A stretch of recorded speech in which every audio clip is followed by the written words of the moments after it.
Csabi mester 1 perces, mit nyújtsak, ha csak egy pár percen van nyújtani. Ha te is sokat ülsz, mert ülőmunkát végzel, vagy irodában, vagy home office-ban dolgozol, akkor van jó néhány nyújtás, amit érdemes csinálni. Ebből az egyik a csípő horkaszunk, hiszen ha sokat ülsz, akkor ez a rész, berövidül mondjuk így, és utána eléggé nehéz lesz kimozgatni magadat.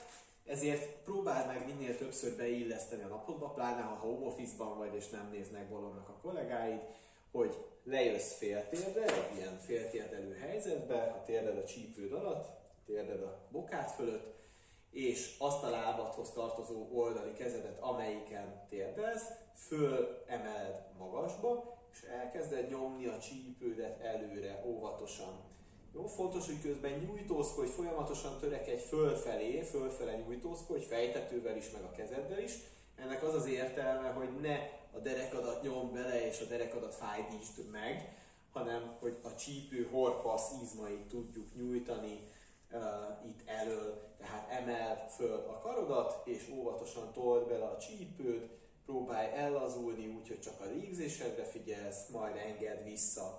Semmi hirtelen mozdulat, szépen, lassan, nyugodtan, és aztán visszaülhetsz dolgozni tovább, illeszd be ezt minél többször a napjaidba. Hajrá!